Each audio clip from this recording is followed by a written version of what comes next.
आज 26 जनवरी यानी गणतंत्र दिवस है। इस दिन हमें कॉन्स्टिट्यूशन यानी संविधान का तोहफा मिला। इतने साल हो चुके हैं लेकिन अब भी अवेयरनेस कहीं ना कहीं हमें कम नजर आती है। आज के पॉडकास्ट में हम 26 जनवरी के बारे में बात करने वाले हैं। हमारे साथ हैं नोएरा शेख जी, जो खुद सोशल वर्कर है, एंटरप्रेन्योर है।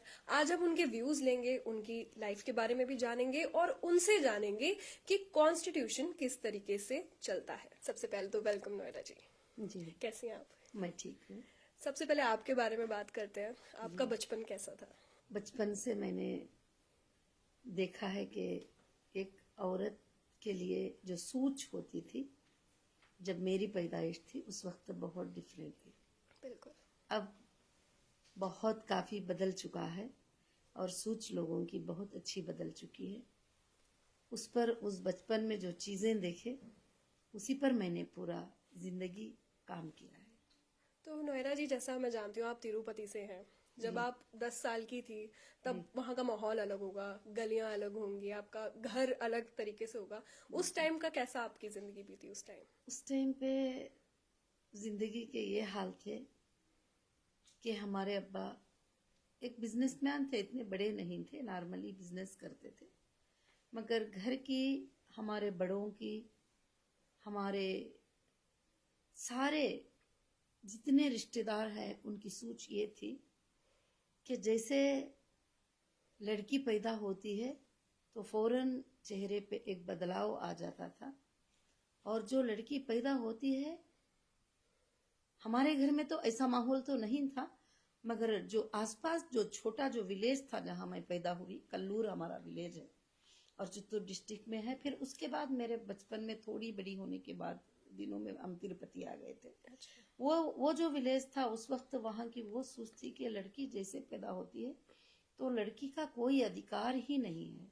जैसे उसे होश भी संभलने आता है तो 2 साल 3 साल की भी होती है, तो जब से उसे बोलना ही ये सिखाया जाता है कि तू लड़की है, तू कुछ नहीं कर सकती, तू एक जगह जाना है, तू हमारी नहीं है। बिल्कुल, हर चीज उस तरह से ये बातें जो है मैं सुनती थी, ये बातें मेरे दिल को बड़े छू जाते थे कि जो साथ के लड़के होते थे उनको ऐसा कहा जाता था कि जैसे तुम हमेशा इस घर के हो, इस घर में रहने वाले हो, इस घर के वारिस हो, इस घर में तुम्हारा सब कुछ है, मगर ये जो लड़की होती है इसका है तो कहीं ना कहीं एक दिन जाना है, या तो इसको 10 तोले सोना दे के भेज देंगे या 5 तोले सोना दे के भेज देंगे, या कुछ पैसे खर्च करना है, कुछ पैसे इसके लिए जमा कर लो, कुछ सामान इसके लिए जमा कर लो, कुछ कपड़े इसके लिए जमा कर लो, ताकि इसको भेजने के भी लिए एक बहुत ही बड़ा एक बोझ वाली बातें मैं सुनती थी बचपन में।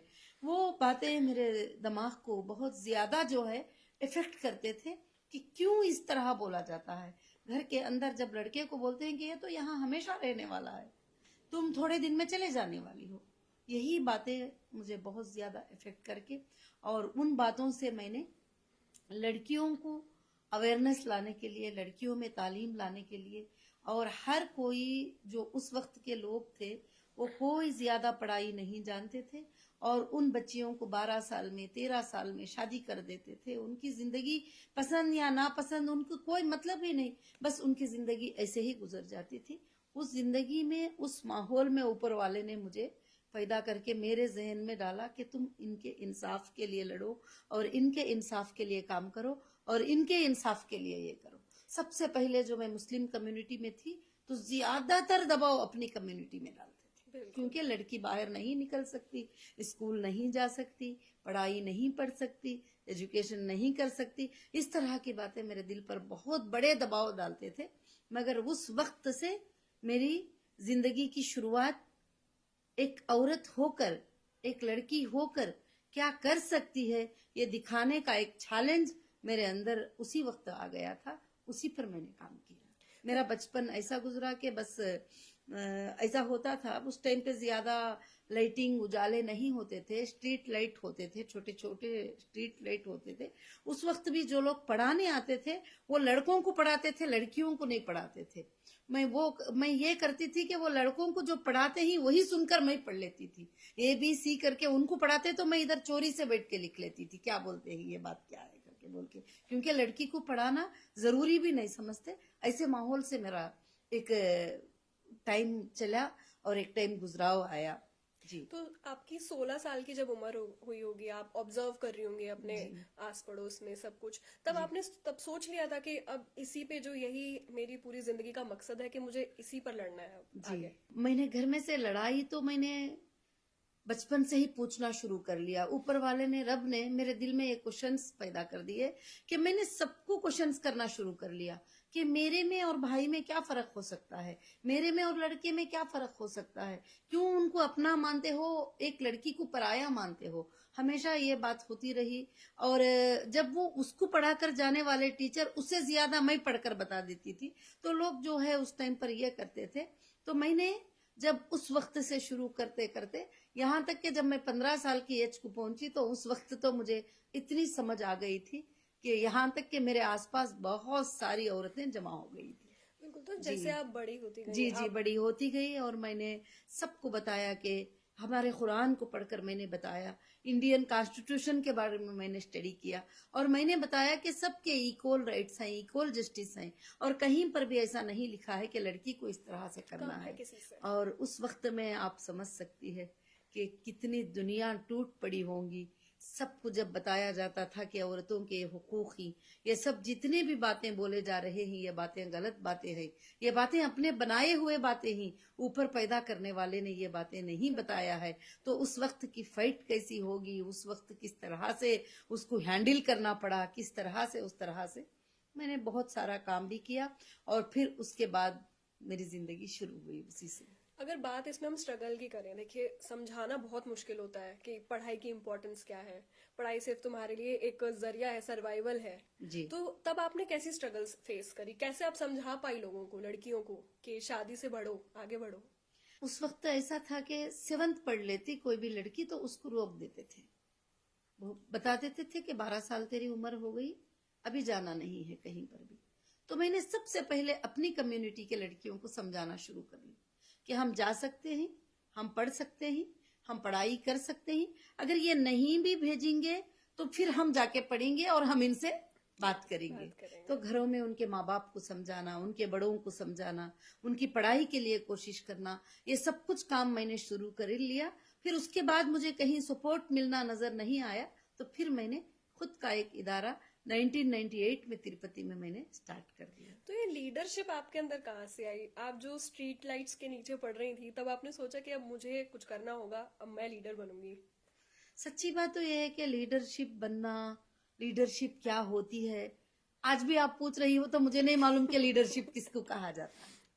मगर मेरे अंदर ये सोच सोच कर कुछ बातें आ गए कि अब मैं नहीं खामोश रहूंगी, मैं इन सबको बताऊंगी कि हमारे राइट्स क्या है और हमारे हक क्या है, हमारे हुकूक क्या है। हमको कोई भी दबा नहीं सकते, किसी लड़की को उसके मर्जी के बगैर शादी नहीं कर सकते। और कोई भी लड़की कमा भी सकती है, वो बिजनेस भी कर सकती है, वो पढ़ाई भी कर सकती है और वो पॉलिटिक्स में भी आ सकती है। उस लड़की को जो है ना, सब कुछ हुकूक मिलना चाहिए। उसी वक्त से जो है हमने जुबान उठाना शुरू कर लिया और एक मिशन, एक अवेयरनेस शुरू किया मैंने तिरुपति चित्तूर डिस्ट्रिक्ट में। छोटे छोटे विलेजेस में अवेयरनेस शुरू किया। 10 लड़कियों को जमा करना, 5 लड़कियों को जमा करना, 10 महिलाओं को जमा करना। लड़की तो मान जाती थी, छोटी बच्ची होती थी, मगर उसकी माँ कभी नहीं मानती, उसकी दादी कभी नहीं मानती, उसके बाप कभी नहीं मानते। फिर मेरा काम हो गया कि उनको समझाना जाके कि नहीं, ऊपर वाला रब तुम्हें ऐसा नहीं बोल रहा है, ऐसा बोल रहा है, ये बात ऐसा, हाँ हमारे किताबों में ऐसा है, मगर मौलाना साहब ने ऐसा बता दिया था। मतलब इस तरह से क्या होता था कि काफी हुकूक, उनके राइट्स पूरे भी खो जाते थे। ऐसे हजारों लाखों के जिंदगियां तबाह हो जाते थे कि जिनको कुछ पता नहीं होता था। आज माहौल बहुत बदल चुका है। फिर उसके बाद वहां से वहां, वहां से वहां मैंने एक स्टेट में काम किया। काम करने के बाद फिर दूसरे स्टेट को पता चला, तो फिर वहां की लड़कियां मुझे बुलाने लगे। फिर तीसरे स्टेट में पता चला, वहां के महिलाएं लड़कियां मुझे बुलाने लगे। फिर और चौथे स्टेट में पता चला। तो इसी तरह मैंने पूरे हिंदुस्तान का करीब दौरा किया है, सिर्फ महिलाओं के राइट्स के लिए, बच्चों के राइट्स के लिए। उसके बाद काफी स्कूल्स, काफी कॉलेजेस, काफी सारे चीजें मैंने शुरू कर लिया। और उसी के लिए मैंने बिजनेस भी, हमारा हीरा गोल्ड के नाम से बिजनेस शुरू किया था। उसमें हमारे महिलाएं ही 95% ज्वाइन किए थे और उन्हीं से हमारा बिजनेस चलता था। उसी से सब कुछ, उसी से था सब कुछ भी। आज भी हमारी वही ख्वाहिश है कि महिलाओं की और बच्चों की मदद करें। जी बिल्कुल। महिलाओं की राइट्स की आप बात करते हैं, एक लाइन तो आपने पक्का सुनी होगी जी कि अपनी हद में रहो। जी तो बिल्कुल। ये लाइन जब आप अपने ऊपर सुनती थी तब आपने डिसाइड क्या किया कि मेरी हद क्या है, जी कहाँ पे जाके मेरी हद शुरू है और कहाँ पे खत्म है? जी हद रखने के लिए, हद करने के लिए उस वक्त में छोटे ही वक्त से घर में बाप ने हद रख दिया था, दादी ने एक हद रख दिया था, फिर उसके बाद रिश्तेदारों ने हद रख दिया, फिर उसके बाद उल्मा ने हद रख दिया, उसके बाद लोगों ने हद रख दिया। तो वो सारे हदों को मैंने इन किताबों को पढ़ के बता के जो है सारे हदों को तोड़ती गई और हदें टूटते चले गए।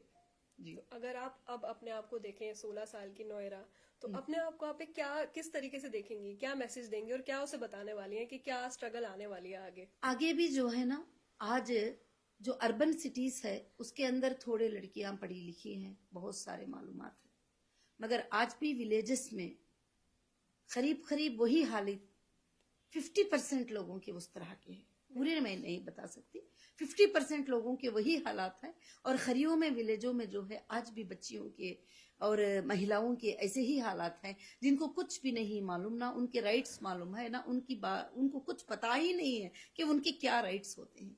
तो मुझे बहुत ही सताया गया और बहुत मुश्किल पहुंचाई गई। हर जगह पर जहां पर एक लड़की को तकलीफ होती मैं जाकर खड़ी हो जाती, वो मेरे दुश्मन बन जाते। जहां पर एक लड़की को मुश्किल होती, एक औरत को एक जगह पर सताया जाता, उस औरत के लिए जाके इंसाफ की जुबान उठा लेती। अगर कोई शोहर पकड़ के मार देता मेरे सामने तो मैं उसके ऊपर कोई कंप्लेंट कर देती, तो वहां से वो मेरे उसकी पूरी फैमिली मेरे ऊपर एक दुश्मन बन जाती थी। बहुत सारे चीजें।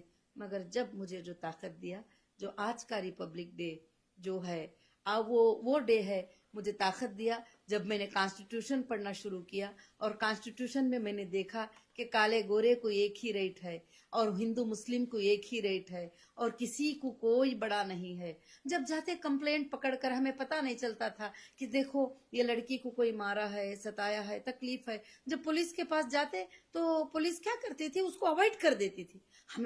हमें पता नहीं उतनी छोटी उम्र में कि क्या है, किसको बात करना है, क्या बात है। मगर उसको कहीं से फोन आता था एक पॉलिटिशियन का, और वो एक वहां का एमएलए लोकल का फोन कर देता तो वो बिल्कुल बेचारा खामोश हो जाता था। तो फिर जब कॉन्स्टिट्यूशन पढ़े तो फिर मुझे ये बात मालूम हो गया कि हिंदुस्तान की सबसे बड़ी सुप्रीमो जो है ये कॉन्स्टिट्यूशन, तो सबसे बड़ी सुप्रीमो जो है ये कॉन्स्टिट्यूशन है। और इसमें लिखा गया है इस किताब के अंदर कि सारे भी ब्रदर अम्बेडकर ने, जैसे 1947 में हमको आजादी मिल गई, तो 1947, 1948, 1949 और 1950 तक के लिए जो है ये कॉन्स्टिट्यूशन की तैयारी हुई। और इस कमेटी में मुसलमान भी बैठे, इस कमेटी में हिंदू भी बैठे, इस कमेटी में सारे लोग बैठकर इसको फैसला किए। और सारे राइट्स जो है, रिपब्लिक डे, डेमोक्रेटिक कंट्री और रिपब्लिक डे और इंसान के हुकूक, हर इंसान को प्रोटेक्ट करता है कॉन्स्टिट्यूशन। ये मैंने देखा और ये मैंने सीखा। और जब से मैंने इस बात के ऊपर बहस भी करना शुरू किया कि वहां पर जब जाते तो वहां पर एक एमएलए का फोन आ जाता तो फिर ये रोक देते, तो हम कॉन्स्टिट्यूशन को सुनाते थे उनको, इसमें ये एक्ट में तुम ऐसा नहीं कर सकते, ये एक्ट ऐसा है। तो आज हमें ये बात पता होना चाहिए कि आज का दिन बहुत ही बड़ा प्यारा दिन है, बहुत ही बड़ा अच्छा दिन है कि आज का दिन हिंदुस्तान की आजादी बनी गई दिन है। आज का दिन हिंदुस्तान की आजादी के लिए एक कानून को बनाकर एक हाथ में लोगों के रख दिया। अब यहाँ पर ना कोई सीबीआई बड़े ही, ना कोई इंटरपोल बड़ी है, ना कोई एजेंसी बड़ी है।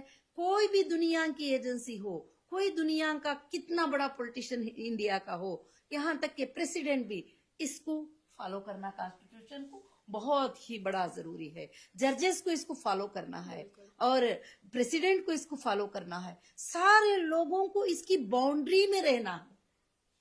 मगर पूरे लोग इस बाउंड्री में रहना है तो कुछ लोगों को तो कॉन्स्टिट्यूशन के बारे में पता भी नहीं है। इसीलिए अब एक बहुत बड़ी टीम तैयार हो रही है कि constitution awareness program total India में कैसे चलाएं, बच्चों को स्कूल में और कॉलेजेस में ये बताएं। उनको ये मालूम है कि कॉन्स्टिट्यूशन है, उनको ये मालूम है कि रिपब्लिक डे 26 जनवरी है, और उनको ये मालूम है कि उस दिन झंडा लहराया जाता है।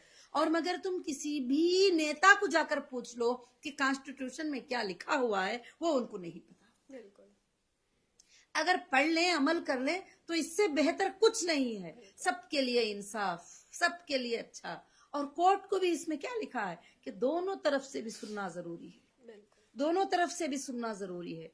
और दुनिया तुम्हारे ऊपर लाख इल्जाम लगा ले, कॉन्स्टिट्यूशन एक ही कहता है कि एविडेंस लाना है, प्रूफ करना है। इल्जाम लगाने से कुछ नहीं होता किसी के ऊपर भी, और एविडेंस लाना है, उसको प्रूफ करना है, बिल्कुल। जिसको ट्रायल कोर्ट कहा जाता है। और ट्रायल कोर्ट क्या है? कॉन्स्टिट्यूशन में लिखा है। हाई कोर्ट क्या है? कॉन्स्टिट्यूशन में लिखा है। सुप्रीम कोर्ट को क्या करना है? कॉन्स्टिट्यूशन में लिखा है। किसके क्या राइट्स हैं, किसके क्या हुदूद है, सबको लिखा है। मगर कॉमन मैन को सबसे ज्यादा पावर दिया कि कॉमन मैन सबसे फाइट कर सकता है। किसको लेकर कर सकता है? कॉन्स्टिट्यूशन। जी, सबको लेकर, सब पे फाइट कर सकता है। कॉन्स्टिट्यूशन को लेकर फाइट कर सकता है कि कॉन्स्टिट्यूशन में ऐसे लिखा है, तो सबके सर झुक जाते हैं वहां पे। फिर उसके बाद कोई बात आगे नहीं आती। अगर कॉन्स्टिट्यूशन नहीं तो कुछ भी नहीं। हाँ, काफी बिल पास हुए, मगर लोगों की अच्छाई के लिए पास हुए। अब जैसे महिलाओं की बिल पास हुई, 33% रिजर्वेशन बिल पास हुई। अब इसको इम्प्लीमेंट कौन करना है? महिलाएं करना है। महिलाएं आगे आना है, हिस्सा लेना है। अभी आपको भी पता होगा कि अब काफी लड़कियां, यंग लड़कियां भी जो है पॉलिटिक्स में आ रहे हैं, और लोकसभा में आ रहे हैं, राज्यसभा में आ रहे हैं, और हर जगह पर जो है लड़कियों को जो है काफी एक ये हो जाती है। तो इस तरह से इसमें मर्द औरत को एक हुकूक है, काले गोरे को बराबरी का हुकूक है, किसी को ना ज्यादती है, किसी को ना कमी है।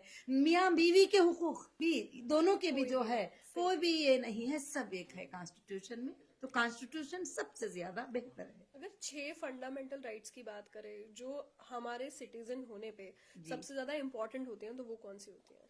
बहुत फंडामेंटल राइट्स में आर्टिकल 21, आर्टिकल 32, आर्टिकल 19, आर्टिकल, बहुत सारे आर्टिकल्स हैं जो लोगों को राइट्स देते हैं। मगर बहुत सारे आर्टिकल्स हैं जो लोगों को सजा देते हैं, वो भी जरूरी है। क्योंकि जो गुनेगार होता है, जैसे जो गुनेगार होता है, जो चोर होता है, जो गलत होता है, उसको सजा मिलना भी जरूरी है, ताकि वो आगे के इंसान को नुकसान ना पहुंचाए और आगे उसके जरिए से लोगों को नुकसान ना पहुंचाए। वो भी बिल्कुल से बिल्कुल जरूरी है। तो इसलिए, मगर कभी भी लोग ये ना समझे कि इल्जाम लगते ही जो है उनके ऊपर जो है फौरन से फौरन के उनको सजा लग जाएगी। ऐसा नहीं है। इंडियन कॉन्स्टिट्यूशन बहुत परफेक्ट है, और इंडियन कॉन्स्टिट्यूशन से आगे कोई भी नहीं है, और वो सारा सुना जाता है कोर्ट में, सारी चीजें। तो मुझे लीगल करीब 2018 तो आज भी फेस कर रही हूँ, क्योंकि मैंने जुबान उठाया, मैंने बिजनेस किया, मैंने सारे चीजें किया, तो मुझे काफी चीजें। फिर उसके बाद मैंने ऑल इंडिया महिला एम्पावरमेंट पार्टी को लॉन्च किया, तो मुझे सीधा अरेस्ट कर लिया गया और बहुत सारे इल्जाम लगाए गए। तो कितने भी इल्जाम लगा लो, मगर एक ट्रस्ट, एक भरोसा है कि कॉन्स्टिट्यूशन सही इंसान को सजा नहीं देता। ये भरोसे से पीठ पीछे ये किए बगैर आज भी जो है उस पर फाइट होती रहती है। क्योंकि 25 लाख महिलाएं हमारे मेंबर हैं, तो वो महिलाएं देख रहे हैं कि क्या होता है। औरतें आगे बढ़ते हैं तो उनको किस तरह से दबाया जाता है। मगर मैं उन सबको बताती हूँ कि मत डरो, क्योंकि एक दिन इंसाफ जरूर जीतेगी। तो जैसा आप बता रहे हैं कि आपको फंसाया गया, आपने एमएलए की भी बात करी, तो जब कोई अथॉरिटी किसी सिटीजन के साथ गलत करती है, तो तब सिटीजन क्या कर सकता है? सिटीजन बहुत, देखो, इतना कॉन्स्टिट्यूशन इतना प्यारा बना है कि अगर अथॉरिटी सताती है तो उसके लिए ह्यूमन राइट है। वो ह्यूमन राइट में जाके कंप्लेंट दे सकता है कि देखो मेरे साथ इलीगल हरास हो रहा है, और वो हाई कोर्ट को जा सकता है, और वो सुप्रीम कोर्ट को जा सकता है, और वो अपनी बाधाएं उनके सामने रख सकते हैं। तो जरूर उनको एक ना एक जगह से उनको जरूर से जरूर इंसाफ मिलेगी।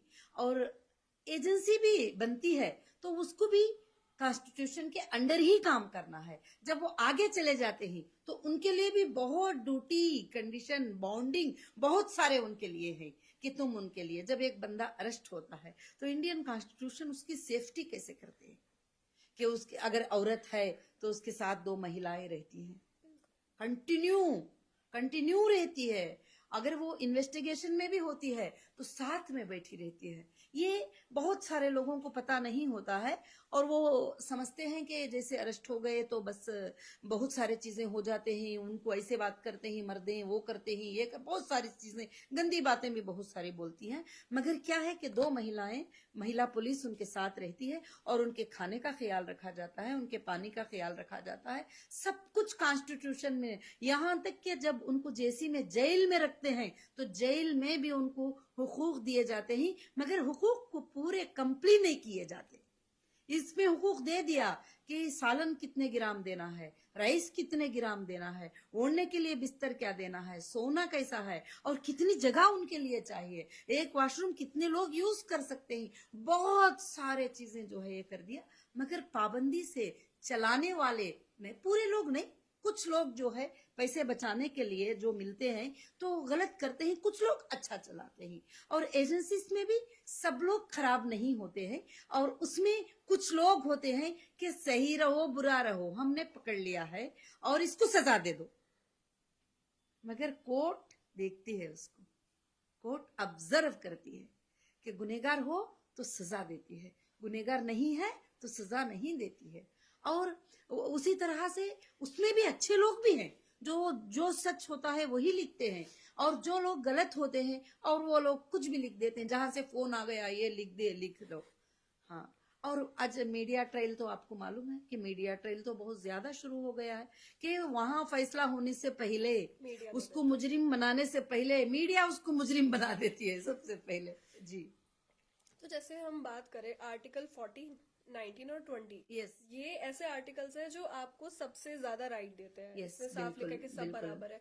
तो मैं ये जानना चाह रही हूँ कि क्या आज भी इस चीज पे मान के चल रहे हैं हम लोग, सिटीजन एम्पावर हो रहे हैं इससे या नहीं? मैंने यही आज का हमारा बैठना यही है कि सिटीजन को ये मालूमात ही नहीं है।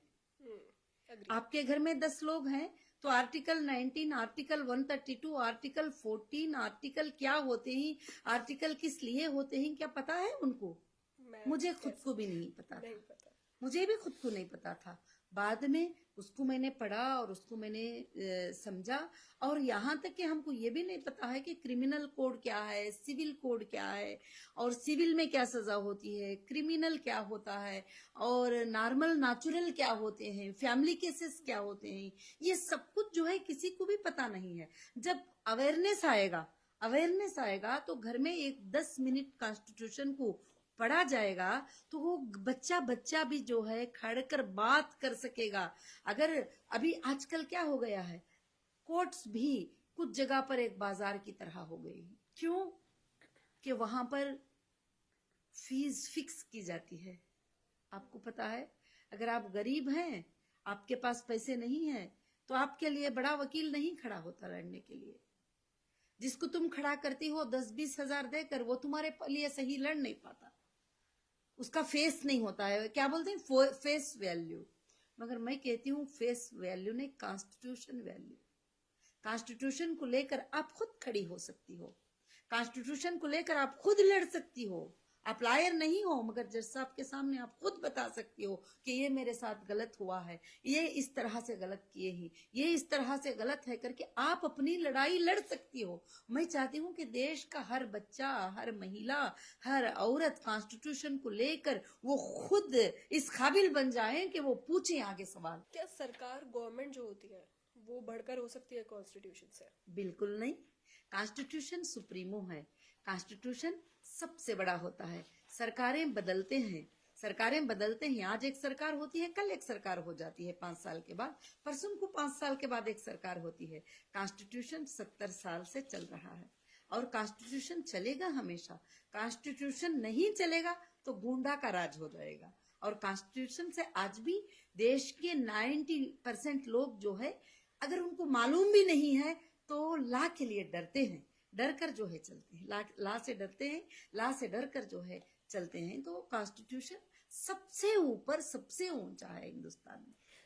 जब मान लीजिए कभी देश में कोई इमरजेंसी लग जाती है जी, तो तब कौन से ऐसे राइट्स होंगे जो उसके वक्त भी इंसानों के पास, सिटीजन के पास होंगे अवेल करने के लिए कि भाई अब कुछ नहीं हो सकता? कुछ नहीं हो सकता ऐसा है ही नहीं। अगर कोर्ट्स खुले हैं तो कितनी भी बड़ी इमरजेंसी लग जाए तो उसके लिए अधिकार होते हैं।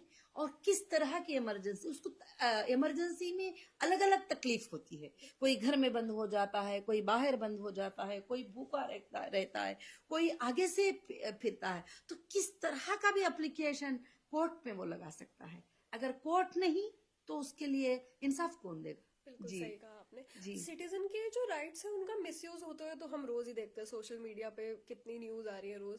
लेकिन उस वक्त जब मुझे पता चलता है कि मेरी राइट्स का यहाँ पे मिसयूज हो रहा है, तब मैं क्या कर सकती हूँ?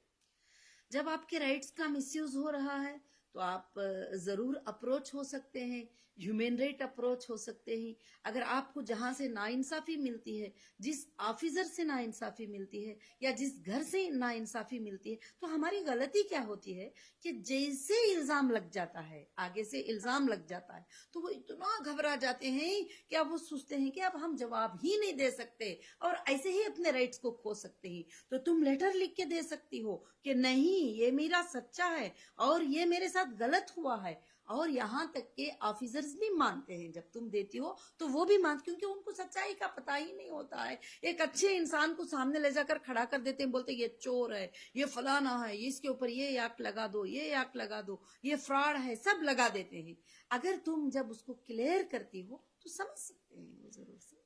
कितना इम्पोर्टेंट होगा आजकल जो यूथ है उनके लिए कि कॉन्स्टिट्यूशन पढ़ना चाहिए उन्हें? मैं कहती हूँ कि 100% नहीं, 1000% इम्पोर्टेंट है। अगर कॉन्स्टिट्यूशन पढ़ते हो तो आगे के दिनों में तुम सेफ हो। अगर कॉन्स्टिट्यूशन नहीं पढ़ते तो तुमको कोई भी किस तरह से भी नचा सकता है, तुम्हारा लायर भी नचा सकता है तुम्हें। तुम जिसको ला समझते हो, लायर समझते हो, जो तुम्हारा प्रोटेक्टर समझते हो, वो आगे वाले को बिक जाता है कभी। जब ये तुम कॉन्स्टिट्यूशन जब तुम्हें पता होता है तो उस वक्त तुम उनको पूछ सकते हो कि कॉन्स्टिट्यूशन में तो ऐसा है, तुम मुझे क्यों डरा रहे हो। क्योंकि सबसे बड़े गुंडाराज वही हो गए। फोन करते हैं कि 10 लाख पकड़ के लेके आ जाओ, नहीं तो जो है तुमको कल जो है ये हो जाने वाला है। क्यों साहब, ऐसा तो कॉन्स्टिट्यूशन में ऐसा है ना, लॉ में ऐसा है ना, आप लॉ को सामने रख के लड़ो। तो हाँ मैडम, लॉ तो लड़ना है मगर पैसे तो होना है। जी पहले पैसे फिर काम जी दूसरे। जी जी जी तो होता है। क्या ये बचेगा जभी कि जब हम इसको कॉन्स्टिट्यूशन को समझे। रिपब्लिक डे सच्चा अभी भी पूरा कंप्लीट नहीं हुआ है। जिस दिन बच्चा बच्चा कॉन्स्टिट्यूशन को पढ़कर हुकूक को जान लेता है, उस दिन हमारा सच्चा रिपब्लिक डे होता है। तो ये जो अवेयर करता है एक तरह से, कॉन्स्टिट्यूशन आपको बताता है कि आपके हक क्या है। जी तो ये जो अवेयर सिटीजन हम बोलेंगे, जागरूक नागरिक, जी वो जी। कैसे बनता है एक इंसान? एक इंसान वो जब वो गलती के रास्ते में चले जाता है, देखिए कॉन्स्टिट्यूशन ने हमें अच्छाई करने का सिखाया है। जब वो गलती के रास्ते में जाता है तो शायद, अभी एग्जाम्पल, आजकल स्कूल के बच्चे तक ड्रग्स लेने लग गए हैं, कितने कितने गंदे माहौलों में जा रहे हैं, गंदे गंदे माहौल के काम चलते हैं। अगर वो कॉन्स्टिट्यूशन को स्टडी कर ले कि अगर हम पकड़े जाएंगे तो हमें ये सजा मिलेगी, अगर हमारे ये गुनाह पर हमको ये सजा मिलेगी, तो अवेयरनेस उनके अंदर खुद ब खुद पैदा होना है। तुम बोलने से नहीं, बल्कि खुद ब खुद उनके अंदर अवेयरनेस पैदा होना है। और वो दूसरों को भी उसको अवेयरनेस के लिए तैयार करना है कि तुम जो है ऐसे चीजों से बचते चले जाओ। कॉन्स्टिट्यूशन ने तुम्हें राइट्स ही नहीं दिया, तुम्हें समझाया भी कि बुराइयों से बच जाओ और तुम अच्छे काम करो, अच्छे काम करो और बुराई के काम से तुम बच जाओ। तो जब तुम अवेयरनेस स्टार्ट करेंगे तो एक से एक अभी, क्योंकि कोई अवेयरनेस स्टार्ट करने वाला नहीं, कोई कुछ पढ़ा है, कोई कुछ पढ़ा है, तो मगर खासकर से ये अवेयरनेस विलेजेस में सबसे ज्यादा जरूरत है। सिटीज में कम से कम पढ़े लिखे लोग होते हैं जो उनको सब पता चलता है, मगर विलेजेस में कॉन्स्टिट्यूशन क्या है पूछो तुम जाके, एमएलए से पूछ लो, नहीं बता सकते। तो ये जानकारी करना बहुत जरूरी है। जी तो जैसे हम बोलते हैं एक स्ट्रांग डेमोक्रेसी चाहिए इस देश के लिए, जी। तो उतना ही इम्पोर्टेंट है कि एक स्ट्रांग सिटीजन भी होना चाहिए। स्ट्रांग सिटीजन होने के लिए आपको कॉन्स्टिट्यूशन समझना चाहिए। Constitution our strength. जब उसको तुम जानती हो, क्योंकि मुझे ये बात कब पता चली, जब मुझे तरह तरह से सताया गया, तरह तरह तरह से हिलाया गया। मुझे बार बार, ऊपर वाले का तो बेहद भरोसा होता है कि सच्चाई की जीत होती है, मगर कॉन्स्टिट्यूशन के बारे में भी एक स्ट्रेंथ आता था कि कॉन्स्टिट्यूशन मेरे साथ गलत नहीं कर सकता, गलत नहीं होगा मेरे साथ, क्योंकि कॉन्स्टिट्यूशन में ऐसा है नहीं कि मैं गुनाह ना करूं तो मुझे गुनहगार बना दे।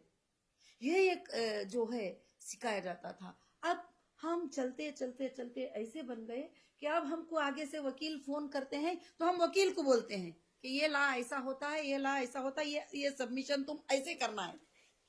हाँ, हमको घुमा फिरा के बात करने की भी कोशिश करते हैं कि हाँ ये ऐसा हो जाएगा, कल ऐसा है, ऐसा नहीं, ऐसा कुछ नहीं हो सकता, ये बात ऐसी है।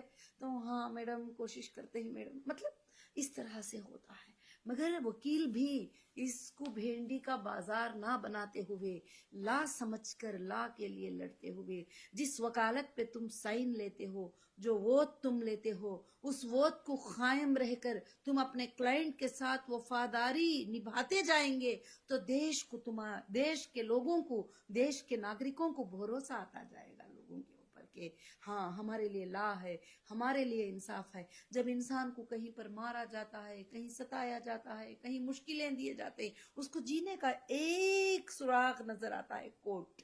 उस वक्त में मैं कोर्ट को जाऊंगी, मैं कोर्ट को जाके करूंगी, तुम्हारा किस्सा करूंगी, आगे वाले दुश्मन को यही तो बताती ना, तुम्हारा किस्सा करूंगी, तुम्हें बताऊंगी तुमने मेरे ऊपर ऐसा कर दिया, मैं तुम्हारे ऊपर मानहानि केस करूंगी, मैं तुम्हारे, मतलब कॉन्स्टिट्यूशन ने बहुत सारे राइट दे रखे हैं, बहुत सारे राइट दे रखे हैं।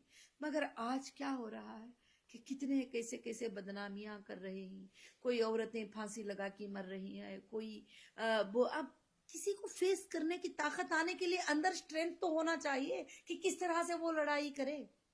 हमारे सामने ऐसे ऐसे वाकये आते हैं कि किसी ने, अभी एआई आ गया तो एआई की वजह से किसी ने उसका फेस लगा दिया और नंगी औरत के फेस पे फेस लगा दिया और उसको वायरल कर दिया। अब उसके हस्बैंड ने जाके उसको जान जाने तक के लिए मार दिया।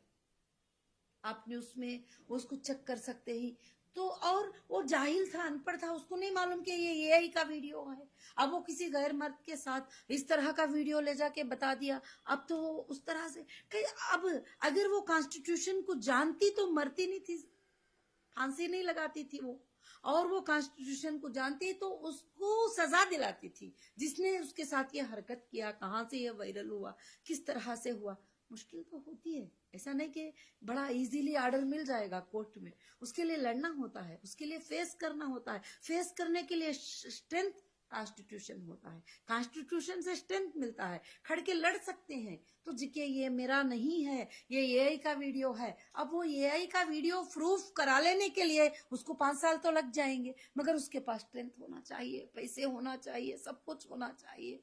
मगर इसलिए देश के अंदर भी कानून पे खास कर से नजर रखना चाहिए, एजेंसियों को, साइबर क्राइम वालों को और बहुत सारे चीजों को, कि औरतों के साथ जुल्म और नाहक होने से उनको बचाता जाए। क्योंकि औरत एक नाजुक सी चीज है और उसको छोटी बात पर उसका बेटा गलत नजर से देखता है तो वो मरने को तैयार हो जाती है, उसका बाप गलत नजर से देखता है तो वो मरने को तैयार हो जाती है। वही बेटी न गलत नजर से देखते हैं तो बाप मरता नहीं है, उसके अंदर वो हिम्मत, एक ताकत होती है। तो इसलिए मैं चाहती हूँ कि महिलाओं के लिए, बच्चों के लिए हमारी लाइफ रही है, पूरी जिंदगी लाइफ रही है। एक महिला ही एक भाई की बहन होती है, एक हस्बैंड की बीवी होती है, और एक बच्चे की माँ होती है, और एक भाई की बहन होती है, एक महिला ही होती है। तो उस महिला को हम सपोर्ट करने के लिए काफी अवेयरनेस प्रोग्राम, काफी चीजें,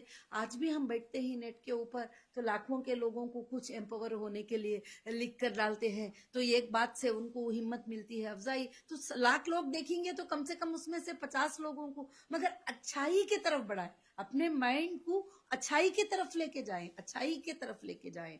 यही माइंड बुरा भी कर सकता है, यही माइंड अच्छा है। वही एआई, तुम अच्छी बातें बनाते जाओ तो अच्छी बातें बना के वायरल करो तो लोगों को अवेयरनेस आता है, अच्छी बातें आते ही। वही एआई के साथ तुम बुरे काम कराओ उसके हाथ से तो वो काम करा के लोगों के जान निकाल सकते हैं। तो इसीलिए क्या है कि खास कर से क्या है कि हमको अच्छे काम करने के लिए अवेयरनेस लाना बहुत ज्यादा जरूरी है। हाँ, तो आप कोर्ट्स की बात कर रही थी, तो सुप्रीम कोर्ट को सबसे ज्यादा कहा जाता है कि वो गार्जियन ऑफ कॉन्स्टिट्यूशन है, तो ऐसा क्यों? यही है सुप्रीम कोर्ट, जो है यही है। यही है सुप्रीम कोर्ट। सुप्रीम कोर्ट में भी इसको आगे जाने की इजाजत नहीं है किसी को भी। कॉन्स्टिट्यूशन ऑफ इंडिया गार्डियन है, ये सुप्रीमो है, सुप्रीम कोर्ट भी यही है। जो है यही, आप इस जो हिसाब से आर्टिकल्स चलो। दिए हैं सुप्रीम कोर्ट भी यही है कि सुप्रीम कोर्ट भी इसी को फॉलो करना पड़ेगा। अगर इसको फॉलो नहीं करेंगे तो फिर कोर्ट का कुछ भी मतलब नहीं रहेगा। Session court, high court, supreme court सब कुछ यही है। बचपन से लेकिन मैं कंफ्यूज होती थी कि हाई कोर्ट और सुप्रीम कोर्ट क्या है, वो मुझे अभी तक, अब मेरे को समझ आने लगा है कि हाई कोर्ट ये होता है और सुप्रीम कोर्ट ये होता है। देखिए, छोटी कोर्ट जो होती है सेशन कोर्ट होती है, जैसे इंसान को फौरन अरेस्ट कर लेते हैं, बेसिक तौर पे ले जाके वहां पर छोड़ देते हैं, और उसके बाद ये कोर्ट भी हमारे साथ नाइंसाफी करती है। तो कॉन्स्टिट्यूशन ने राइट दिया है कि आर्टिकल 226 में आप रिट पिटीशन लगा के हाई कोर्ट को जा सकते हैं। वहां बोल सकते हैं कि देखो मेरे साथ ऐसा जुल्म हो रहा है, ऐसी बात हो रही है, ऐसी बात हो रही है। वहां कुछ आर्डर भी हो जाता है या जो भी होता है तो फिर आर्टिकल 132 सुप्रीम कोर्ट आ सकते हैं, वहां पर भी आ सकते हैं। दो तरह के जाने होते हैं, एक आके इंटरिम के लिए, रिलीफ के लिए जाना होता है, एक आके जजमेंट पे जजमेंट। एक नीचे की कोर्ट में जजमेंट हो गया क्रिमिनल करके, फिर हाई कोर्ट में भी हो गया जजमेंट क्रिमिनल करके, फिर सुप्रीम कोर्ट भी दे दिया, तो अब कोई रास्ता नहीं बचा आपके नहीं बचा। अगर इंटरिम ऑर्डर्स होते हैं, जैसे सेशन कोर्ट का भी ऑर्डर अभी इंटरिम ही है, अभी ट्रायल ही स्टार्ट नहीं हुआ है, अभी हाई कोर्ट का भी ऑर्डर इंटरिम ही है, और अभी सुप्रीम कोर्ट का भी ऑर्डर इंटरिम ही, एक ऑर्डर होते हैं इंटरिम के ऊपर होते हैं। तो वो इंटरिम जो है ऑर्डर्स हैं कोर्ट के, और एक जजमेंट होते हैं जो फाइनल जजमेंट, वो जजेस को बहुत सोच कर देना पड़ता है, बड़ा सोच कर देते हैं कि किसी ना इंसाफी को, किसी ना बेगुनाह को हम सजा तो नहीं दे रहे हैं, हम किसी को ना हक से अंदर तो नहीं कर रहे हैं। कितने ऑर्डर सुप्रीम कोर्ट के आते हैं, आप देखते हैं हमारे इंसाफ के लिए बहुत सारी चीजें, बहुत सारे आर्टिकल, बहुत सारी बातें, बहुत सारी चीजें आते हैं, मगर इसके अंदर के ही होते हैं। कितने लाइन भी लिख लो, इससे आगे बढ़कर नहीं, कितने लाइन भी लिख लो, वो कॉन्स्टिट्यूशन के होते हैं। इसलिए अगर वो तुमको, अगर तुम उसको जानती हो, अगर तुम उसको पढ़ती हो, तो तुम अगर कोई गलत भी जजमेंट हो गया, क्योंकि जजेस भी कभी इंसान होते हैं, उनसे भी लिखने में या कहीं पर रजिस्ट्रार के हाथ से टाइपिंग में मिस्टेक हो जाती है, तो या बोलने में भी हो जाता है, तो फिर आर्टिकल रिस्ट्रक्चर कराने का भी आता है, वहां रिस्ट्रक्चर तक जजमेंट को करने का आता है, और बोलने को फिर वापस उसको मॉडिफिकेशन के ऑर्डर ही, बहुत सारी चीजें, बहुत सारी चीजें। और एक जज का बेंच होता है, फिर वहां पर हमें ये नहीं मिलेगा तो दूसरे बेंच पे जाते हैं, फिर वहां नहीं होगा तो 3 जजेस बैठते हैं, उनके बेंच पे जाते हैं, फिर लास्ट 5 जजेस के बेंच के ऊपर होता है, फिर सुप्रीम कोर्ट ऑफ इंडिया का आखिरी ऑर्डर होता है। वो तो वहां तक भी कोशिश करते हैं। मेरे ख्याल से इंसाफ तो कहीं ना कहीं मिल ही जाएगी। अगर नाहक सताता है तो चोर पकड़ा ही जाएगा, अगर आप सच्चे हो तो देखो, सच्चे हो तो ही फाइट करने की ताकत आती है। अगर आप झूठे हैं तो हम झूठे हैं तो जरूर हम डर के कहीं ना कहीं रुक जाएंगे, कि कहीं ना कहीं फंसी जाएंगे, क्योंकि एक क्रिमिनल का काम तो कर लिया है ना। झूठ छुपता नहीं है, झूठ छुपता नहीं है। ये काके डाउट के ऊपर करना होता है, एक रेड हैंडेड गुनाह को पकड़ लेना होता है, जो किसी को मारते हुए, किसी को करते हुए, या कोई ले जाते हुए, कोई उठा के चोरी करते हुए, वो एक अलग बात हो जाती है। फिर उसके बाद तो पक्का प्रूफ हो जाता है, उसके बाद तो पक्का ये हो जाता है। उस पर भी इंडियन कोर्ट ने, कॉन्स्टिट्यूशन ने नहीं कहा कि देखते ही उसको सजा दे दो, मगर वो क्यों किया, किस लिए किया, क्या वजह थी करने की, ये पूरा ट्रायल करो, क्या उससे कोई करवाया गया या वो खुद किया था, वो सारा ट्रायल करने के बाद ही फैसला हो सकता है। तो सुप्रीम कोर्ट को कौन अप्रोच कर सकता है? मतलब ऐसा तो नहीं होगा कि कोई भी जाके सीधा सुप्रीम कोर्ट में अपनी अर्जी लगा दे, कुछ ना कुछ तो होते होंगे। नहीं, सीधा बहुत सारे केसों में नहीं होता है, कुछ केसेस में सीधा अर्जी लग जाती है। कुछ इमरजेंसी की केस है, जैसे रेप के केसेस आए थे, बहुत सारे केसेस आते हैं, तो सुप्रीम कोर्ट में भी उसको स्पेशल लाइव पिटीशन कहा जाता है, तो उसको लगा सकते हैं। सुप्रीम कोर्ट में पीआईएल होता है, public interest litigation. Public interest litigation वो होता है कि पब्लिक को नुकसान पहुंच रहा है, तो तुम भी डाल सकती हो, मैं भी डाल सकती हूँ, वो भी डाल सकते हैं, सब लोग भी डाल सकते हैं।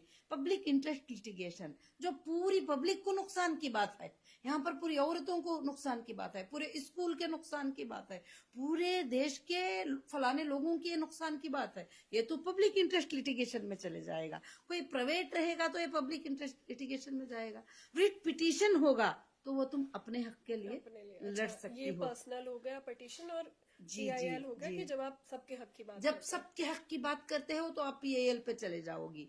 अभी जैसे एक को सताया, एक ही तरीके से सता रहे हैं देश में 100 जगह, 100 जने भी मिल गए तो वो पब्लिक हो गई, चले गए पीआईएल लेके कि इतने लोगों को ये नुकसान पहुंच रहा है अभी, तो ये पीआईएल होता है।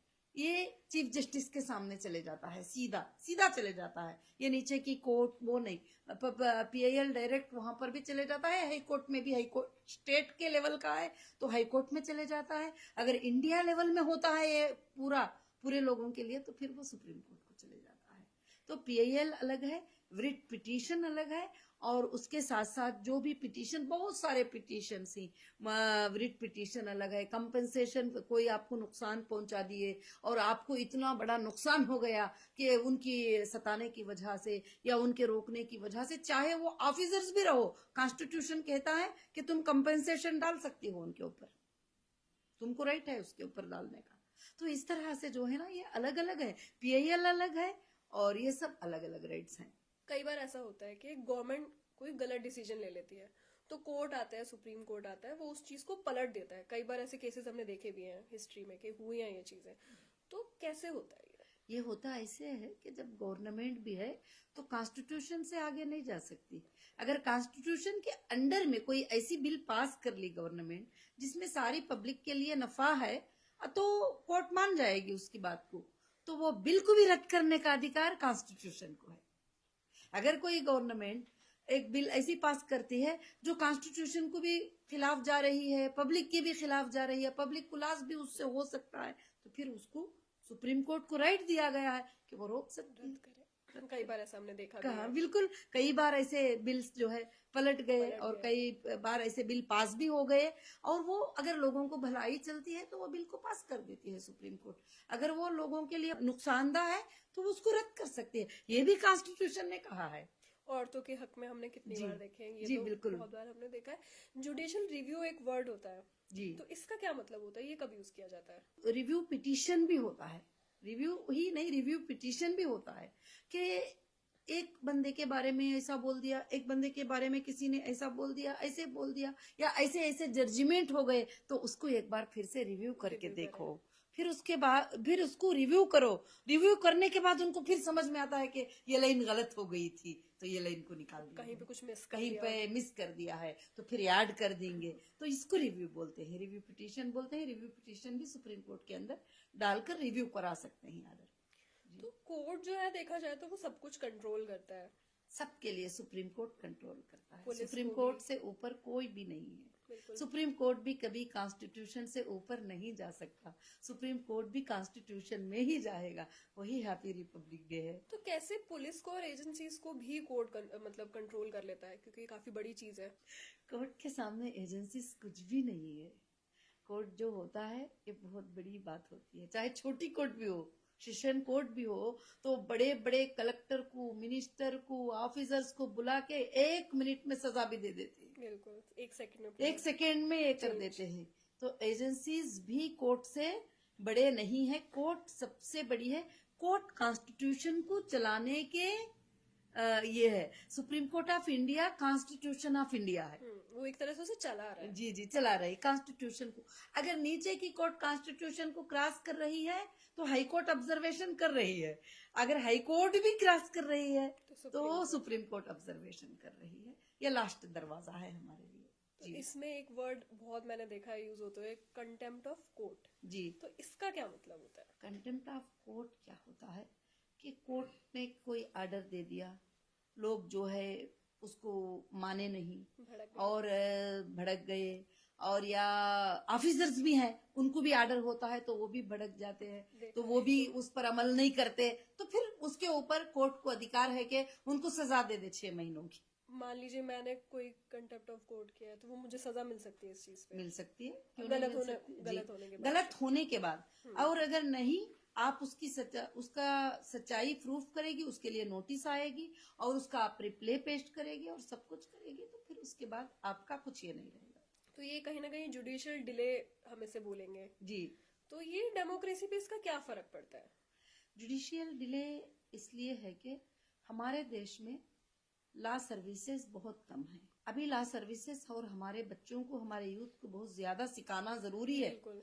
फिर भी कोर्ट ने कई डिसीजन अच्छे ले लिए हैं और कई केसेस, फाइनेंशियल मैटर, लोक अदालत में एक बार में 100 केसेस को फिनिश करना, सब कुछ कर दिए। नहीं तो एक केस 40 साल भी चलता जा रहा है। बिल्कुल 27 साल, हाँ, 28 साल। अब आइंदा के दिनों में एक PIL सब मिलकर डालेंगे कि कोर्ट में केस जो है इतने दिन में ये केस खत्म होना चाहिए, इस टाइप का केस होगा तो सिर्फ इतने ही दिन में उसकी सच्चाई और ये होना चाहिए। और वो भी कॉन्स्टिट्यूशन में है, वो भी है, उसकी भी लिमिट है, चार्जशीट डालने की एक लिमिट है और इन्वेस्टिगेशन की भी लिमिटेशन है, बहुत सारे चीजों की लिमिटेशन कॉन्स्टिट्यूशन ने बता दिया कि इतने लिमिट में एजेंसी इन्वेस्टिगेशन कर देना है। किसी को अरेस्ट कर लिया, किसी को अंदर डाल दिया, तो 90 डेज से ज्यादा नहीं, 90 डेज के अंदर चार्जशीट को सबमिट कर देना है।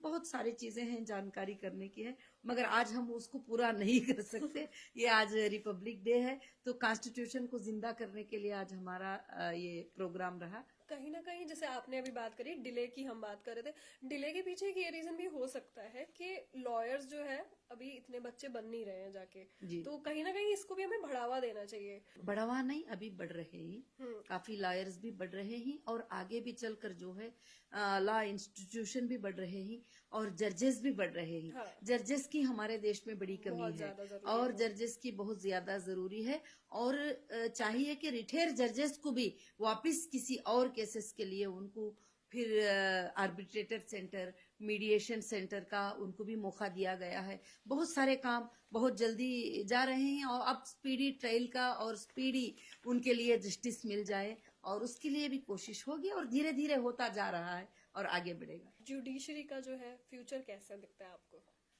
जुडिशरी का फ्यूचर ही फ्यूचर है और जुडिशरी ही इंडिया है और उसकी फ्यूचर आगे चलकर अच्छी बनेगी।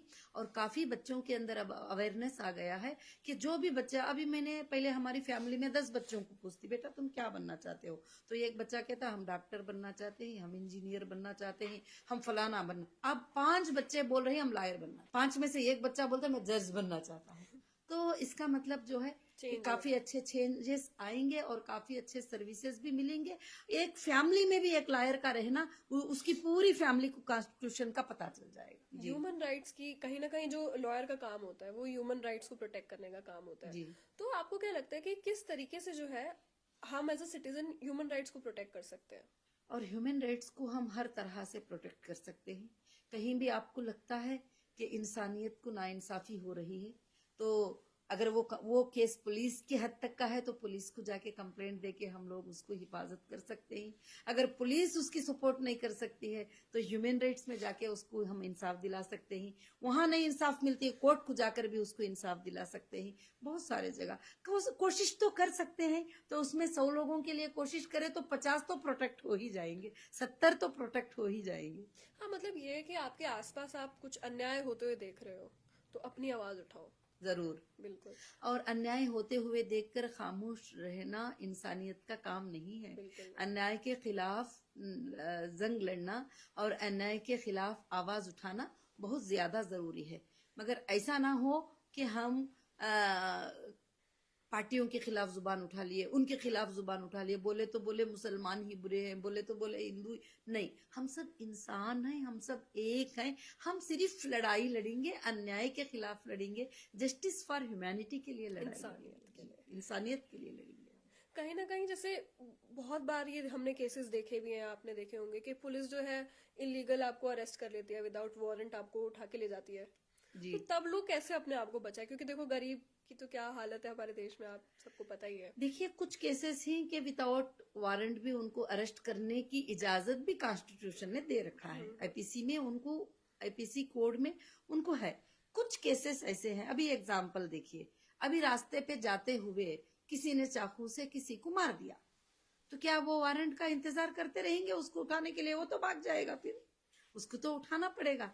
तो कुछ है, कुछ ऐसा होता है कि बगैर वारंट के आते हैं, तो आपको अधिकार है कि मुझे किस बुनियाद पे अरेस्ट कर रहे हो, मेरा वारंट कहाँ है, और वो मुझे बताओ, और मेरा एफआईआर क्या है, और मेरा क्राइम क्या है, ये बताओ। ये पूछने का अधिकार आपको जरूर है, और वो बताएंगे भी। अगर रियल ऑफिसर है तो जरूर बताएंगे। और यहाँ तक कानून में ये राइट है, जब किसी को कहीं से अरेस्ट कर लिया जाता है तो उसके एक रिश्तेदार को फोन करके इन्फॉर्म करे, कि बताया जाए कि तुम्हारे बंदे को अरेस्ट कर लिया गया है, ये बंदे को यहाँ से यहाँ लेके जा रहे हैं।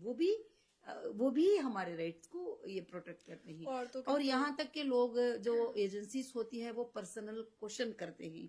मैं ये बात खास बोलना चाहती हूँ, क्योंकि क्वेश्चन करते हैं तो बहुत लेडीज कहती हैं कि पुलिस में जाएंगे तो वो पर्सनल पूछेंगे, वो पूछेंगे। पहले का पर्सनल क्वेश्चंस को आप जो आंसर करना चाहती हो कर सकते हो, जो नहीं करना चाहते हो तो प्रेशर नहीं डाल सकते, क्योंकि पर्सनल लाइफ ही हमारी लाइफ है, पर्सनल लाइफ ही हमारा प्रोटेक्शन है।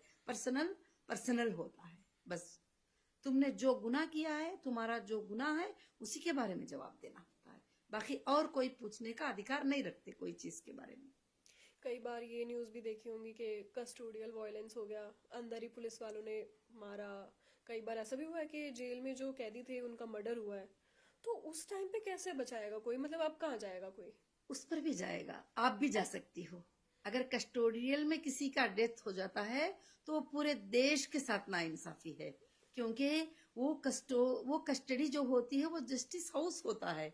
एक जज साहब उसको भेजते हैं कस्टडी के अंदर। वहां अगर उसको मार दिया जाता है तो जुबान उठाना बहुत जरूरी है, और इंसाफ लेना भी बहुत जरूरी है।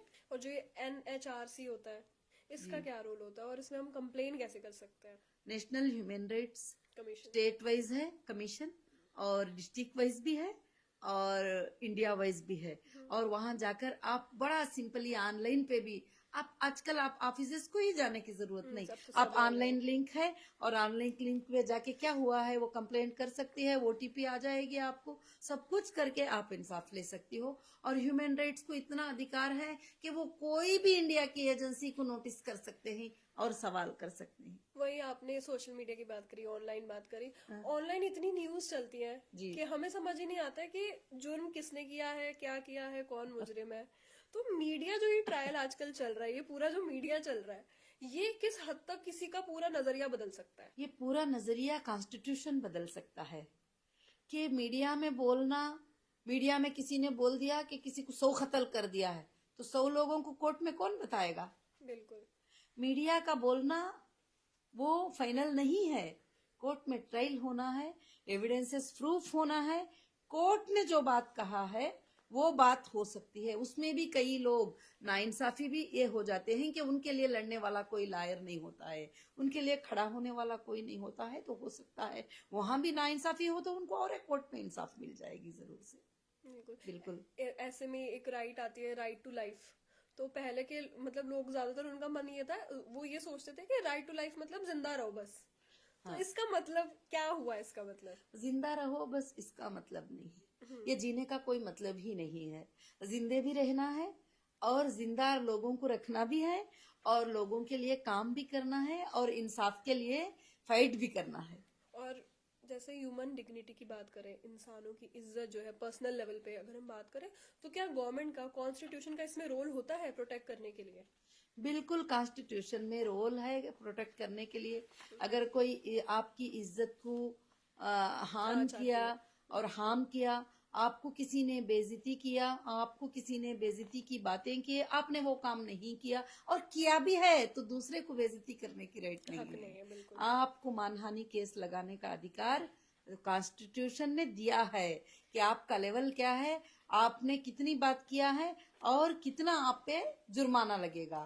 तो इस चीज पे भी आप केस कर सकते हो अगर कोई मेरी इज्जत पे आंच आती है किसी की बातों से या किसी के एक्शन से। बिल्कुल, इज्जत पे आंच आती हो तो फौरन आप केस दर्ज करा सकती हो, सिविल करा सकती हो, क्रिमिनल करा सकती हो। अगर रोज कोर्ट को जाने की ताकत रखती हो तो क्रिमिनल केस करा सकती हो। अगर नहीं, चलो सिविल डालते हैं तो सिविल डाल सकती हो। तो जरूर उसमें भी तुम्हें इंसाफ मिलेगी, मगर प्रूफ के साथ, एविडेंस के साथ। आज बीएनएसएस आके बहुत अच्छा हुआ कि बगैर एविडेंस के कोई चीज ना किसी पर एफआईआर कर सकता, ना किसी को अरेस्ट कर सकता, और झूठे चीजें नहीं बना सकता, बिल्कुल। फैब्रिकेटेड नहीं कर सकता। जब रियल आपके साथ नाइंसाफी हुई है तो वो बच भी नहीं सकता। वही हम बात करते हैं, यूथ की बात करते हैं। देखिए मुझे ऐसा लग रहा है यूथ एक ही डायरेक्शन में जा रहा है, नशे। तो जी, जितने नशे चल रहे हैं उतनी स्मगलिंग भी चल रही है, तो इसमें डीआरआई का क्या रोल होता है?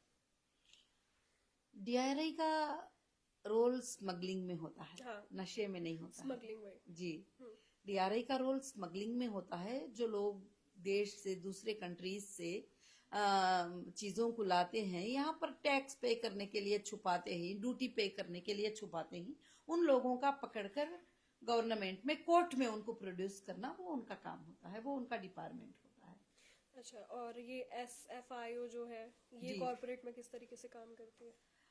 एसएफआई वो जो है, ये सीरियस फ्रॉड इन्वेस्टिगेशन सिर्फ कंपनीज को इन्वेस्टिगेट करती है, अच्छा, और कंपनीज को इन्वेस्टिगेशन करती है कि ये कंपनी क्या किया है, क्या किया? क्या किया सिर्फ है। कंपनीज के लिए होता है? कंपनीज के लिए होता है, बाकी कोई केस उसके अंदर नहीं होता। सिर्फ आरओसी के रिलेटेड केस वो देखती है। एक एफआईयू, ये शायद जी, ब्लैक मनी का। बहुत सारे। जी, हाँ, ये black money enforcement of directorate money laundering cases देखते हैं। अच्छा, जी, और एनसीबी, ये तो हमने मतलब कोविड में बहुत सुना है कि जी, जी, एनसीबी क्या कर रही है। जी, इनका काम होता है नारकोटिक्स, मतलब ना, ये नशों के लिए काम नशों करती के है। लिए। तो नशे को बंद करना इस टीम का काम होता इलीगल है। कहीं कुछ और स्मगल। 100 से ज्यादा एजेंसीज हिंदुस्तान में है। हम दूसरी बार उसके बारे में बड़ी सुकून से डिस्कस करेंगे, क्योंकि एजेंसीज को, हर एजेंसी को बिठा रखाया है एक एक गुनाह को बचाने के लिए, मगर ये नहीं कि इनोसेंट को हरास करने के लिए। उनको, एजेंसीज को रखा इसलिए गया है कि जो गुनेगार है उनको पकड़े और उनको उनको सजा दे। सजा दे। ये नहीं कि किसी इनोसेंट को, उनके हाथ में पावर है तो वो इनोसेंट पे वो पावर को यूज करे, इसलिए नहीं है। तो ये किस हद तक जो आप बोल रही हैं ये होता है, कितनी बार? बहुत सारे जगह पर इनोसेंट पे भी हरासमेंट हो जाता है। कोई जाता है, दुश्मनी निकालना चाहता है, तो बीवी शोहर पे दुश्मनी निकालती है, शोहर बीवी पे दुश्मनी, मगर वो साबित होने में टाइम लग जाता है ना। इनोसेंट भी हरास होते ही, मगर इनोसेंट कभी ना डरे कि अगर आप इनोसेंट हैं तो आपको कोर्ट कभी सजा नहीं दे सकती, आप बचेंगे उसमें।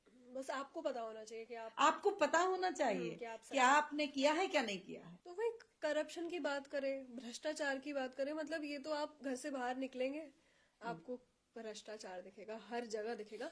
ये सिस्टम में लेकिन रह क्यों पा रहा है? क्योंकि देखिए इंडिया कितनी बड़ी कंट्री है, यहाँ पे इतने पुलिस है, सब कुछ, उसके बावजूद हमारा देश मेरे को लग रहा है सबसे आगे भ्रष्टाचार में भी होगा। जी, जी। नहीं, भ्रष्टाचार में होता है बहुत सारे। उसके लिए भी कॉन्स्टिट्यूशन ने, उसके लिए भी एक एजेंसी है, एसीबी, एंटी करप्शन ब्यूरो। आपको राइट हर जगह दिया गया है। आपसे किसी ने पैसे मांग लिया, आपको किसी ने पैसे दिए बगैर, मैं तुझे इंसाफ नहीं करूंगा बता दिया, या कुछ भी किया, तो उसके लिए भी एक एजेंसी है। तो वहां आप कंप्लेंट कर सकते हैं, और वो एजेंसी चेक करेगी, देखेगी क्यों आपके साथ नाइंसाफी हुई है। अगर वहां सबसे ज्यादा भी नहीं होती है तो सीबीआई, सेंट्रल ब्यूरो इन्वेस्टिगेशन, जब पूरा देश थक जाता है, समझ में नहीं आता है, तो सीबीआई भी है जो वो इन्वेस्टिगेट करके देखेगी क्या मुजरिम को रियल में सता रहे हैं, क्या नाहक से सता रहे हैं, क्या इसमें ऑफिसर इन्वॉल्व है। अच्छा, तो कहीं ना कहीं ये है कि आपके साथ अन्याय नहीं होने वाला। अन्याय नहीं होने वाला है, मगर आप में लड़ने की ताकत होना जरूरी है। आपको लड़ने की ताकत नहीं तो आप पीछे हो जाओगी। तो इसलिए क्या है कि हमको भरोसा है कॉन्स्टिट्यूशन पे कि हमें नाइंसाफी नहीं होगी, तो हम हर जगह भी रास्ता रखा है, कहीं ब्रेक होने नहीं दिया है हमको। तो ये डेमोक्रेसी को प्रोटेक्ट करना हाँ जी, एक नागरिक की जिम्मेदारी क्यों है? जी, डेमोक्रेसी को प्रोटेक्ट करना नागरिक की जिम्मेदारी इसलिए है कि हम इस देश के नागरिक हैं, इस देश के नागरिक हैं। ये देश जो है एक गुलदस्ते के मानिंद है, जैसे गुलदस्ते में व्हाइट फूल होते हैं, ऑरेंज फूल होते हैं, रोज फूल होते हैं, सब मिलकर जाके एक गुलदस्ता बनता है, वैसे ही हिंदुस्तान है। और हिंदुस्तान में मुस्लिम, हिंदू, क्रिश्चियन, सिख, ईसाई बहुत सारे लोग जो है मिलजुल के प्यार मोहब्बत से रहते हैं। और कहीं पर पॉलिटिकल उनको लड़ाने की कोशिश करते हैं, मगर उसके बावजूद भी जो है वो नहीं हो पाता। और फिर भी मोहब्बतें बांटने का देश है हमारा, मोहब्बतों का पैगाम देने का देश है जी। इंसानियत जब तक इंसानियत का मानेंगे पैगाम देने का देश है। तो कहीं ना कहीं सिटीजन बचा रहा है, डेमोक्रेसी को प्रोटेक्ट कर रहा है। बिल्कुल। तो उसी तरीके से देश का फ्यूचर कैसे एक नागरिक के हाथ में होता है? एक नागरिक के हाथ में नहीं होता है। जब एक नागरिक ये चाहता है कि पूरे देश को बदलना है, पूरे देश में इंसाफ लाना है, पूरे देश में जो नाइंसाफी हो रही है उसको बदलना है, अगर वो सोच लेता है, वो ताकत रखता है, तो वो देश को बदल सकता है और देश उसके हाथ में आ सकता है, क्योंकि उसकी आवाज ही देश होती है और देश उसे सपोर्ट करता है, देश उसे साथ देता है जब वो देश का नागरिक देश की प्रोटेक्ट करता है। और वो सूचना इस कॉन्स्टिट्यूशन ने सबको अधिकार दे दिया है। एक छोटा सा बिजनेस व्यापारी भी ये सोच सकता, ख्वाब देख सकता है कि मैं इस देश का प्राइम मिनिस्टर बन सकता हूँ, मुझे राइट है, ये ख्वाब देख सकता है। वो सोच सकता है, अगर वो काम करने पे खड़ा हो गया तो कर भी सकता बन भी है, सकता बन भी सकता है। उसको रोका नहीं गया है कि तेरी हैसियत ये होना चाहिए, तेरा ये होना चाहिए, तू ऐसा होना चाहिए, वो नहीं चाहिए, ऐसा नहीं। वो सबको राइट्स जो है एक देता है। एक देश के नागरिक में वो ताकत है जो पूरे देश को चेंज कर सकता है। देश वो है। तो कहीं ना कहीं डेमोक्रेसी तो क्या, मैं तो बोलूंगी आजकल हम सबकी जिंदगी में मीडिया एक बहुत इंपॉर्टेंट रोल प्ले कर रही है। डेमोक्रेसी में लेकिन किस तरीके से ये आगे बढ़ रही है, इसको बदल रही है? मीडिया डेमोक्रेसी में बिल्कुल नहीं है मेरे ख्याल से, क्योंकि काफी आर्डर सुप्रीम कोर्ट के, हाई कोर्ट के आर्डर्स हैं कि ये मीडिया में जो बोली गई बातें हैं ये कहीं भी एविडेंस माना नहीं जाएगा। और मीडिया कॉन्स्टिट्यूशन से बिल्कुल अलग है। आज हमारी बात कॉन्स्टिट्यूशन पे हो रही है, तो मीडिया जो होती है, मीडिया को आज कहा जाए तो मीडिया तो बिकाऊ है। सच्ची बात कहा जाए तो मीडिया जिसके फेवर में बात करना चाहे उसी के फेवर में, एक चैनल आपके फेवर में बात कर रहा है, एक चैनल मेरे फेवर में बात कर रहा है, एक चैनल, हाँ बिल्कुल। कहीं ना कहीं पहले फोर्थ पिलर ऑफ डेमोक्रेसी कहा जाता था मीडिया को। जी जी। क्योंकि मीडिया जो बोलेगी, नहीं, आज भी सही सहाफी हैं, आज भी लोग सही आर्टिकल लिखने वाले हैं, आज भी सही चैनल चलाने वाले हैं, मगर सोशल मीडिया आकर इलेक्ट्रॉनिक मीडिया का बहुत सारा दुकान ही बंद हो गया है। सोशल मीडिया में आपको खुद राइट है कि आप जाकर मोबाइल पकड़कर 2 मिनट में एक वीडियो डालती है कि मेरे साथ ये हो गया है, तो तुम्हारे साथ पब्लिक हो जाती है। मतलब आप सच अगर बोल रहे हो कि झूठ बोल रहे हो वो बाद में देखेंगे, वो बात में देखा जाएगा। तो आप बोल रहे हो, सच बोल रहे हो, झूठ, मगर आपको भी राइट है, आपको भी राइट है। जब सोशल मीडिया आ गया है तो सोशल मीडिया से आपके हक को भी इजाजत है कि आप उसमें सच्ची बात कर सकते हैं और सच्ची बात बता सकते हैं। तो मीडिया का ट्रायल कोर्ट का ट्रायल बिल्कुल नहीं है। कोर्ट ट्रायल बिल्कुल डिफरेंट है, ये मीडिया ट्रायल नहीं है जी। तो इंडिया का जो जुडिशियल सिस्टम है उसको हम वर्ल्ड में किस नंबर पे हम रैंक कर सकते हैं? नंबर का तो फिलहाल मुझे याद नहीं है, मगर मैं मोर देन 54 कंट्रीज विजिट कर चुकी हूँ, मगर हिंदुस्तान से प्यारा देश कहीं भी नहीं है। और किसी भी देश में एक मसलक को जगह है, एक मजहब को जगह है। किसी भी देश में, बहुत सारे देशों में अपने ही पॉलिसीज को पॉलिसी माना जाता है। हिंदुस्तान एक ऐसा देश है जो डेमोक्रेटिक है, और हिंदुस्तान इतना बड़ा मुल्क है कि 200 कंट्रियां, 150 कंट्रियां मिलकर एक हिंदुस्तान है। बिल्कुल। और इसीलिए हम बचपन से भी पढ़ते आ रहे हैं कि सारे जहां से अच्छा हिंदुस्तान हमारा। कहीं ना कहीं हमारे इंडिया के कॉन्स्टिट्यूशन को सबसे ज्यादा स्ट्रॉन्गेस्ट कॉन्स्टिट्यूशन, और सबसे ज्यादा हिंदुस्तान में पीस है, जिसकी वजह ये कॉन्स्टिट्यूशन है। ये कॉन्स्टिट्यूशन ने हमें सिखाया है कि आप हिंदू मुस्लिम मत बोलो, आप कलरों पे मत जाओ, गोरा काला मत बोलो, और सबको एक ही राइट है, सबको एक ही जस्टिस है, सबको एक ही है। अगर किसी एमएलए ने गुनाह कर दिया उसको भी वही सजा है। किसी एमपी ने गुनाह कर दिया, उसको भी वही सजा है। किसी ऑफिसर ने गुनाह कर दिया, उसको भी वही सजा है। किसी नॉर्मल इंसान ने वो गुनाह किया तो उसको भी वही सजा है। और किसी को भी बड़ा छोटा होने की वजह से सजा की कमी पेशी नहीं हो सकती। और सबके लिए भी जो है कॉन्स्टिट्यूशनल राइट है, और सबके राइट्स एक ही हैं, इक्वल है राइट। कहीं ना कहीं हमने ये तक सुना है कि जो ब्रिटिश हमारा कॉन्स्टिट्यूशन था उस टाइम पे, वो कॉपी पेस्ट कर दिया गया है अभी, और लोग अभी भी वही मान के चल रहे हैं। ये वो लोग होते हैं जिनको कॉन्स्टिट्यूशन की इल्म नहीं होता है। कभी इन्होंने एक पेज खोल कर भी इसको नहीं देखा होता है कॉन्स्टिट्यूशन को। ये वो लोग होते हैं ऐसी बातें करते हैं। मगर कॉन्स्टिट्यूशन इंडिया के बेस पे बना है, इंडिया के कमिटी ने बनाया है, और कॉन्स्टिट्यूशन बनने के लिए 4 इयर्स टाइम लगा है। सैल्यूट है ब्रदर अंबेडकर को, सबके लिए सोच कर ब्रदर अंबेडकर ने कॉन्स्टिट्यूशन को जो है तैयारी की है। मगर तैयारी उन्होंने किया है, मगर इसमें मेहनत सारे टीमों की मेहनत थी। सब इसके अंदर बैठते थे, कई डिस्कशनें हुए कि ये रूल को हम कैसे बनाएं। जब ब्रिटिश वाले भाग गए और ब्रिटिश को भगा दिया गया और देश हमारे हाथ में आ गया 1947 में, तो फिर देश के रूल्स को अलग से बनाया गया। वही रिपब्लिक डे है, वही जनवरी 26 है, वही हैप्पी रिपब्लिक डे है, वही कॉन्स्टिट्यूशन का बर्थ ऑफ डे है। तो फाइनल मैसेज अगर आपको मैं बोलूं कि यूथ के लिए क्या होगा आपका? मेरा फाइनल मैसेज यूथ के लिए है कि देश का हर यूथ कॉन्स्टिट्यूशनल अवेयरनेस लाए और रिपब्लिक डे में वापस उसको एक बार रिवाइज करें। और सारे यूथ को मैं ये कहती हूँ कि आगे चलकर हमारे देश में प्रेम और मोहब्बत को बांटे, और जो कॉन्स्टिट्यूशन हमें बताता है कि हम सब एक हैं, उसको याद रखें, और उसको याद रख के जो है उस पर हम जिंदगी को बड़ी हैप्पी से गुजारने की कोशिश करें। अब जो हालात आते जाते हैं कोर्ट्स के वगैरह, सब कुछ कॉन्स्टिट्यूशन पे भरोसा रखकर फाइट करें उसको। तो नोएरा शेख जी, आपसे बात करके मुझे बहुत अच्छा लगा, बहुत वैल्यूज मिली।